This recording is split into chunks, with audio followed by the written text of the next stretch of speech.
Welcome, dear friends. Welcome to my channel. My name is Anthony. I'm a reptilian channeler of several different reptilian groups, ranging from Earth Reptilians to Theta Tauri Reptilians from the Taurus Constellation to different Alpha Draconian groups and Alpha Draconian races, mainly known for channeling KALASK 6.9 density in the Thuban star system within the Draco Constellation. In this channeling, I will be releasing a segment of some of the questions that I've asked of Theta Tauri White Reptilian race, who I consider my family.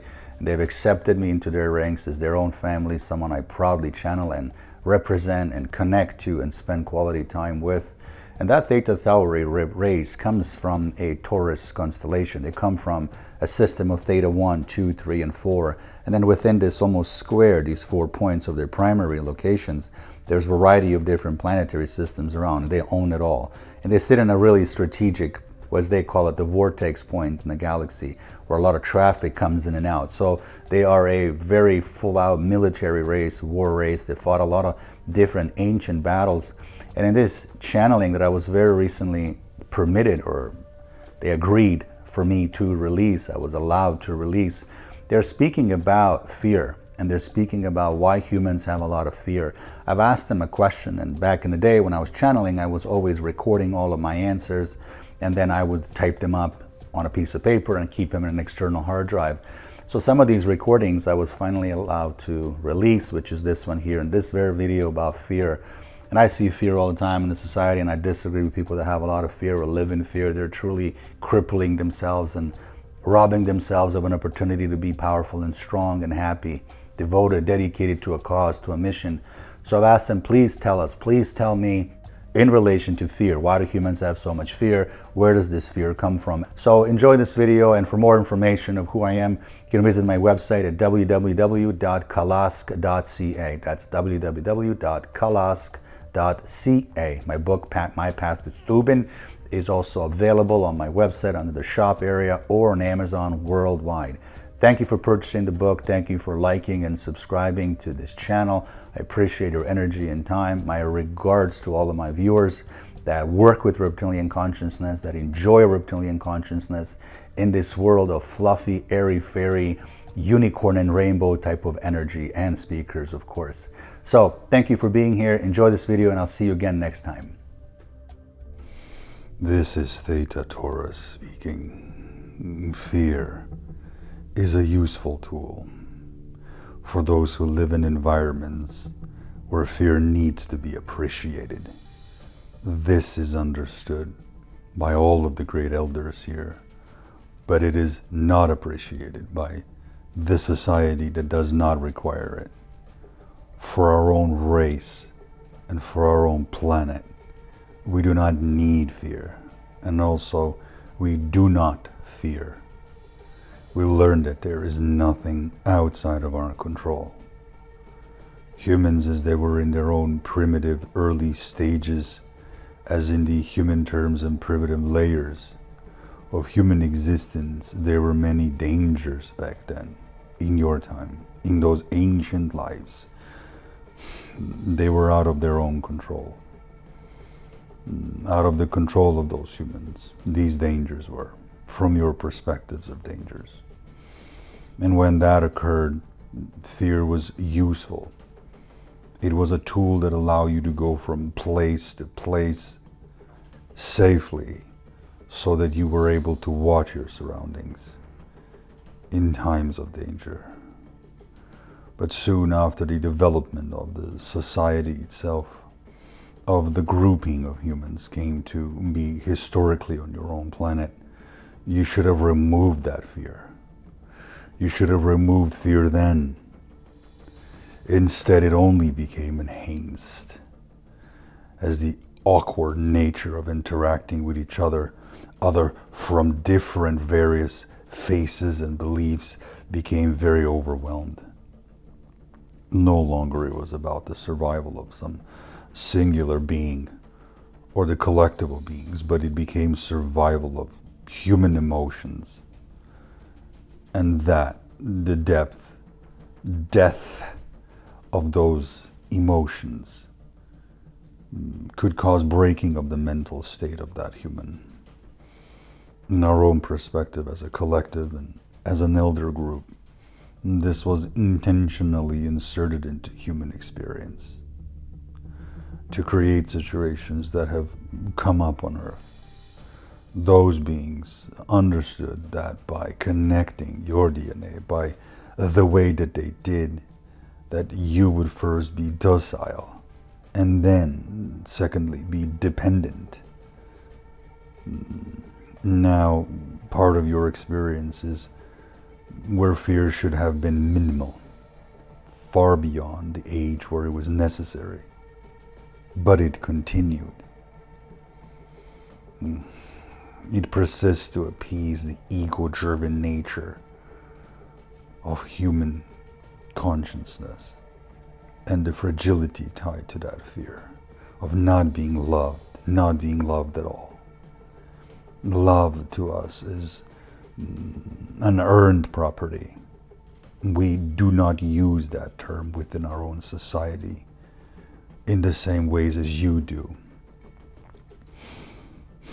To us, it carries implications that can be both soft and unstable and weak. Appreciation, however, is always strong and it does not collapse. This is the state we prefer. Appreciation is always our preference. This is what we prefer, as the council here is explaining the importance of this concept for your human friends to recognize. So I'm relaying you their message. They also express now, as I'm speaking to you, that the example, the one human being who doesn't get and receive attention or affection from others could be motivated to kill himself or kill herself on your planet because of this lack of attention. When in fact that's simple, that human has removed all of their potential, and it has removed the potential for others to grow through them and with them, to inspire others. To commit suicide, this is weakness. To extend that harm to others, kill others, is also weakness. It is weakness and a travesty upon your race. You remove minds, lives, consciousness that could have contributed to a better experience on Earth, to an Earth collective. In a purely selfish expression, a human who feels too fragile to exist without love may destroy then multiple lives. This creates weakness in a society. First, by killing yourself in the form of suicide, death, the destroying of yourself, and the second, by destroying other lives around you.